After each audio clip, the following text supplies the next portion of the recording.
जैसा कि आप सबको पता है कि कल शाम को मैंने ट्विटर के माध्यम से ये बताया था कि आज सुबह 10 बजे मैं ईडी पर एक बहुत बड़ा एक्सपोजे करने वाली हूं।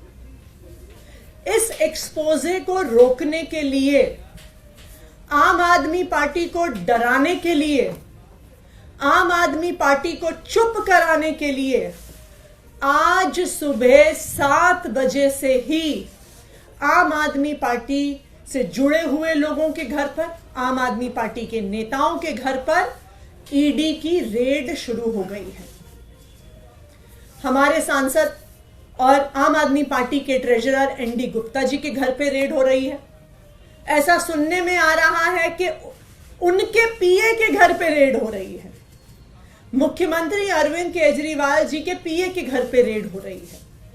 और अभी खबरें आ रही हैं कि शायद आज दिन भर में आम आदमी पार्टी के कई और नेताओं के घर पर ईडी रेड करने वाली है। ये क्या प्रयास है ईडी का? ये क्या प्रयास है भारतीय जनता पार्टी शासित केंद्र सरकार का कि वो अपनी एजेंसीज के माध्यम से आम आदमी पार्टी को डराने की कोशिश कर रही है, धमकाने की कोशिश कर रही है और हमारी बात को दबाने की कोशिश कर रही है। मैं प्रधानमंत्री नरेंद्र मोदी जी को, भारतीय जनता पार्टी को और उनकी एजेंसियों को जो ईडी और सीबीआई हैं, ये बताना चाहती हूं कि आम आदमी पार्टी आपकी धमकियों से डरने वाली नहीं है। पिछले 2 साल से इसी तरह आम आदमी पार्टी के नेताओं को डराया धमकाया जा रहा है। इस तथाकथित शराब घोटाले के नाम पर कभी किसी के घर छापा पड़ता है, कभी किसी और के घर छापा पड़ता है, कभी किसी को समन आता है, कभी किसी को गिरफ्तार किया जाता है। लेकिन इस 2 साल के इन्वेस्टिगेशन में अभी तक ईडी को कुछ नहीं मिला है। किसी भी क्रिमिनल इन्वेस्टिगेशन में 3 चीजें महत्वपूर्ण होती हैं। सबसे पहले रिकवरी ऑफ मनी, जिसकी लॉन्ड्रिंग हुई है।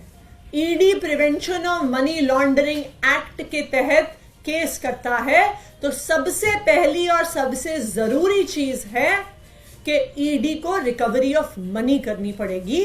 लेकिन 2 साल में सैकड़ों रेड के बाद भी 1 रुपए की भी रिकवरी ईडी नहीं कर पाई। किसी भी केस में दूसरी महत्वपूर्ण चीज होती है सबूत। लेकिन 2 साल के बाद भी कोई भी पुख्ता सबूत ईडी को नहीं मिला है और ये कोर्ट ने भी बार बार पूछा है कि सबूत सामने रखिए। किसी भी केस में तीसरी महत्वपूर्ण चीजें होती हैं स्टेटमेंट्स, यानी कि गवाही। ईडी का जो सारा केस है वो सिर्फ और सिर्फ गवाही पर और कई गवाहों को, कई अक्यूज्ड को सरकारी गवाह बनाकर और उन्होंने जो स्टेटमेंट्स दी हैं उसके आधार पर बना हुआ है। और आज जो मैं खुलासा करने जा रही हूं वो आपको यह दिखा देगा कि ये सारी स्टेटमेंट्स फर्जी हैं, कि ईडी ने सारी स्टेटमेंट्स में फर्जीवाड़ा किया हुआ है। जैसा कि आपको पता है कि जब कई ऐसी स्टेटमेंट्स किसी अक्यूज से, किसी सरकारी गवाह से, किसी विटनेस से ली गई, उसके बाद कई विटनेस सामने आए और उन्होंने ये कहा कि उनसे स्टेटमेंट दबाव पूर्वक डलवाया गया, लिखवाया गया। एक विटनेस ने कहा कि उन्होंने, ईडी वालों ने इतनी जोर की थप्पड़ मारा कान पे कि कान की पट्टी फट गई। इस वजह से इस दबाव में उन्होंने स्टेटमेंट दिया। एक विटनेस ने कहा कि उनको यह कहा गया कि अगर आप नेताओं के खिलाफ बयान नहीं दिया तो हम देखेंगे कि तुम्हारी बेटी कॉलेज कैसे जाती है। एक और विटनेस को डराया गया, उसको कहा कि तेरी बीवी को अरेस्ट कर लेंगे, तेरी बीवी को जेल के अंदर डाल लेंगे अगर तुमने आम आदमी पार्टी के नेताओं के खिलाफ स्टेटमेंट नहीं दिया। तो बार बार बार बार अलग अलग लोगों को डरा के धमका के गलत स्टेटमेंट साइन कराए गए। अब कैसे पता चलेगा कि जो स्टेटमेंट ईडी ने कोर्ट में सबमिट करी है क्या वो सही थी स्टेटमेंट? क्या गवाह ने कुछ और कहा था? क्या वो डरा धमका के ली गई है? इस देश में पुलिस के द्वारा, इन्वेस्टिगेटिंग एजेंसीज के द्वारा इस प्रकार का डराना धमकाना रोकने के लिए 2020 में सुप्रीम कोर्ट ने एक ऑर्डर दिया था। ये एक बहुत फेमस ऑर्डर है, Paramvir Singh Saini versus Baljit Singh and others. 2020 का सुप्रीम कोर्ट का ये ऑर्डर है और इस ऑर्डर के तहत किसी भी इन्वेस्टिगेटिंग एजेंसी को अपनी इंटेरोगेशन सीसीटीवी कैमरा की निगरानी में करनी होती है। इस जजमेंट के तहत यह बहुत स्पष्ट तौर से लिखा है कि यह जजमेंट ईडी पर भी लागू होता है। ना सिर्फ इतना, इस ऑर्डर में यह भी साफ तौर पर लिखा है कि सीसीटीवी कैमरा की फुटेज सिर्फ वीडियो फुटेज नहीं हो सकती है।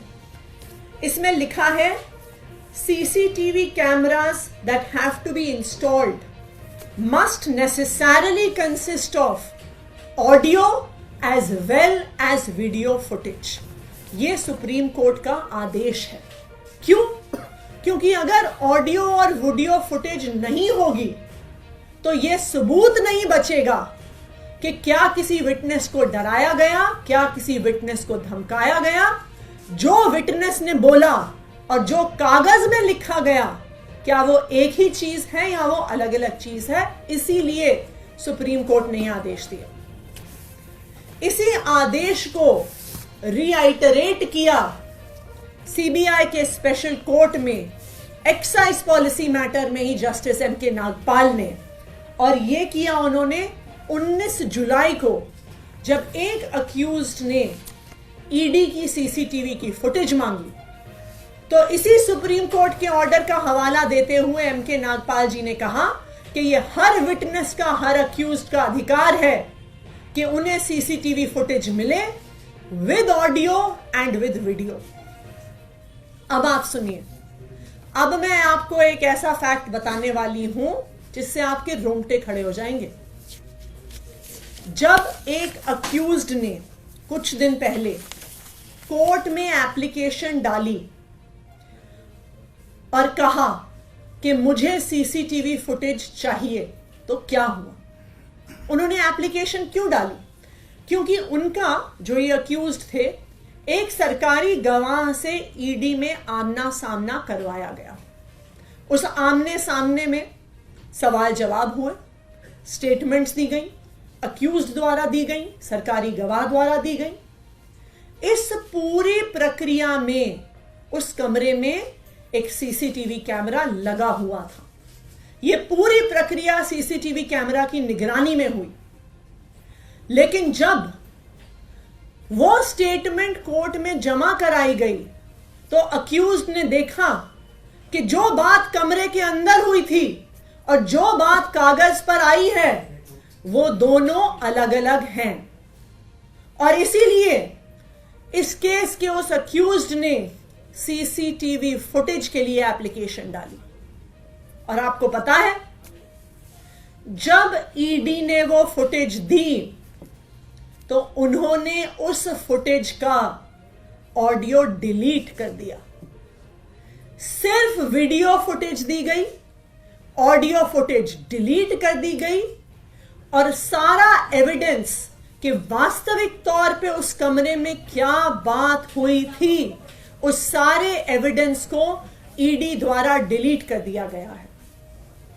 और ना सिर्फ उस एक मैटर में, आम आदमी पार्टी के पास विश्वसनीय सूत्रों से यह खबर है कि जब से ये एक्साइज पॉलिसी का इन्वेस्टिगेशन शुरू हुआ है, पिछले 1.5 साल की सारी इंटेरोगेशन, सारे सवाल जवाब जो हुए हैं ईडी में, सबकी ऑडियो फुटेज को डिलीट कर दिया गया है इन्फोर्समेंट डायरेक्टोरेट द्वारा, ईडी द्वारा। ये क्या दिखाता है कि जो एक तो रिकवरी नहीं हुई, सबूत नहीं मिला, और जो स्टेटमेंट्स थी, जो एकमात्र आधार थी ईडी के केस का, वो सारी स्टेटमेंट्स भी फर्जी हैं। क्योंकि अगर स्टेटमेंट फर्जी नहीं होती तो आपको ऑडियो डिलीट करने की क्या जरूरत थी। तो आज देश के सामने ये बात आ गई है कि यहां पे घोटाले की जांच नहीं हो रही है, ईडी की इस जांच में ही घोटाला है। आज मैं ईडी से पूछना चाहती हूं, मेरा पहला सवाल ईडी से, कि ये ऑडियो रिकॉर्डिंग्स डिलीट करके ईडी किसको बचाना चाहती है?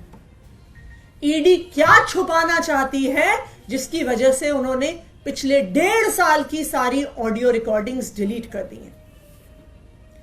मेरा ईडी से दूसरा सवाल कि आप देश के सामने, आप कोर्ट के सामने पूरी डिटेल्स रखिए कि पिछले 1.5 साल में आपने जितनी इंटेरोगेशन करी है, जितने सवाल जवाब करे हैं, उनमें से कितनी इंटेरोगेशन और सवाल जवाब के ऑडियो आपके पास आज मौजूद हैं। अगर ईडी ऑडियो रिकॉर्डिंग्स कोर्ट के सामने, देश के सामने नहीं रख पाती है, तो इस इन्वेस्टिगेशन का सारा दूध का दूध, पानी का पानी हो गया कि ना पैसे की रिकवरी, ना सबूत, और ना ही स्टेटमेंट्स का कोई भी सबूत कि वास्तविक तौर पे विटनेसेस ने क्या कहा है। तो आज मैं ईडी को चैलेंज कर रही हूं, और इसी चैलेंज को हमने कोर्ट में भी रखा है सामने। हमने कल सीबीआई के और ईडी के स्पेशल कोर्ट में राउज एवेन्यू में एप्लीकेशन फाइल करी है, और हमने सारी की सारी वीडियो रिकॉर्डिंग्स और ऑडियो रिकॉर्डिंग्स की डिमांड करी, और मैं ईडी को चैलेंज कर रही हूं कि ये ऑडियो रिकॉर्डिंग्स देश के सामने रखें। Thank you. मैम, तो आप ये कहना चाहते हैं कल आपने इसकी शिकायत की कोर्ट के सामने, अपनी बात रखी है, तो यही वजह है कि आज छापे हो गए? ये बिल्कुल साफ है कि आज ईडी का ये खुलासा होने वाला था। इस खुलासे को लेकर कल शाम से ही ईडी वाले डरे हुए थे। वो अलग अलग जगह फोन करके पूछ रहे थे कि किस चीज पर खुलासा है, किस चीज पर खुलासा है। और आज इस खुलासे को रोकने के लिए आज सुबह 7 बजे से ही आम आदमी पार्टी के अलग अलग नेताओं के घर पे, उनसे जुड़े हुए लोगों के घर पे छापे शुरू हो गए। ये आम आदमी पार्टी को डराने का प्रयास है। वरना आप ये तो छोड़िए कि आम आदमी पार्टी के ट्रेजरर के घर पे रेड हो रही है, उनके पीए के घर पे रेड हो रही है, मुख्यमंत्री के पीए के घर पे रेड हो रही है। तो ये बिल्कुल साफ है कि एजेंसीज को सिर्फ डराने और धमकाने के लिए इस्तेमाल किया जा रहा है। मैं इसे नाम बता सकते हैं कि किसने ये ऑडियो और वो मांगी थी और फिर ऑडियो नहीं मिली है? क्योंकि अभी एक वीडियो आया था जिसमें संजय सिंह ये कहते हुए दिख रहे थे। ये एक केस में अक्यूज्ड है, वो डिटेल्स हम आपको प्रोवाइड कर देंगे। जिन्होंने एप्लीकेशन डाली थी, जब उनको पता चला कि आमने सामने का जो स्टेटमेंट है वो एक्चुअली वहां की बातचीत से अलग था। कल जो एप्लीकेशन डाली है वो हमारी पार्टी के जो अक्यूज्ड हैं इस केस में, उनकी तरफ से डली है, और उसमें हमने ईडी से सारी वीडियो रिकॉर्डिंग्स और सारी ऑडियो रिकॉर्डिंग्स मांगी हैं। और अगर ईडी ऑडियो रिकॉर्डिंग्स नहीं दे पाती है तो फिर इस सारे केस के दूध का दूध और पानी का पानी हो जाएगा कि ना रिकवरी, ना सबूत, और ना ही स्टेटमेंट्स की ऑडियो रिकॉर्डिंग ईडी के पास है। You have come across one such case, or there are multiple cases where audio recordings are not available? एक केस में ये साबित हो गया है कि ऑडियो डिलीट हो गया है, और हमें विश्वसनीय सूत्रों से ये पता है कि सारे इंटेरोगेशंस का ऑडियो डिलीट कर दिया गया है ईडी के द्वारा। लेकिन अभी बिल्कुल सच सामने आ जाएगा। जो हमने एप्लीकेशन फाइल करी है उसमें देखते हैं, अगर ईडी ऑडियो नहीं दे पाती है तो ये बिल्कुल साफ है कि स्टेटमेंट्स का भी उनके पास कोई आधार नहीं। Thank you.